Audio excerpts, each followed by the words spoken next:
लड़का आता है, छोटे भाई की इन्वेस्टिगेशन होती है, वो उसी की वाइफ के साथ इन्वॉल्व होता है फाइनेंशियली, सारे प्रॉपर्टी अपने नाम करना चाहते हैं, सब कुछ करना चाहते हैं। तो अपनी बीवी को ही बोलता है कि मेरे भाई को फंसा, को भाई शादी नहीं कर रहा होता। तो ये काउंसलिंग से स्टार्ट होता है, सर्वलेंस होती है, उसके बाद हम उसको रिजल्ट सारे देते हैं, प्रूफ देते हैं, तो शॉक्ड हो जाते हैं। बाप कहता है मुझे तो वैलिडेट करना था। दैट वाज अ वन बड़ा डटी सा केस था, आई रिमेंबर। केस मेरे लिए पचीदा था, जो एक मिसिंग पर्सन का केस आया था।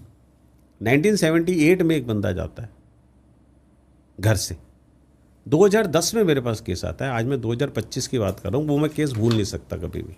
मेरे पास ऐसे 2 केसेस हैं। हाँ। एक लड़की जो है वो 14 साल पहले गई, 14 साल के बाद हमने उस लड़की को ढूंढा। एक लड़का हमने 32 साल के बाद ढूंढा। 32 साल के बाद इन्वेस्टिगेशन बदल जाती है उस टाइम तक तो, आवाज, शक्ल क्या सब कुछ। हाँ, अरे सब कुछ, पहचान ही बदल जाती है। अब आपके पास कुछ सिस्टम तो होना चाहिए ना। मैं बार बार, जैसे आपसे मैंने बातचीत की तो मैंने बोला input is very important.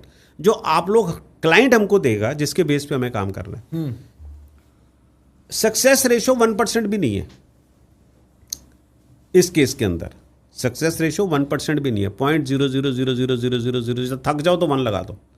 Missing person में क्यों? क्योंकि 32 साल पुराना केस है यार। 32 साल तो सर सब कुछ ही खत्म। बंदा कहाँ था, महाराष्ट्र का केस है। हाँ। कहाँ तुम ढूंढोगे, कैसे ढूंढोगे?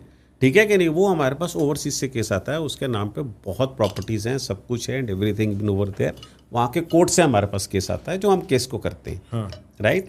पहले हम मना कर देते हैं, वो हमें कहते हैं जी आप कैसी बातें कर रहे हो। हमने बड़े सारे डिटेक्टिव से बात की, सबने बोला सक्सेस हो जाएगी और इतने पैसे।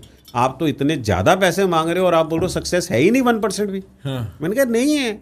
तो फिर एंड में 3-4 दिन के बाद मेरे राइट बंदे से मेरी बातचीत हुई, उन्होंने मेरे से सारा डिस्कस किया, मैंने उनको सब बताया, तो हमने वो केस को स्टार्ट किया। अब हमारे पास एक इनपुट थी कि वो अकाउंट्स का बंदा था, and what he was pursuing for a CA.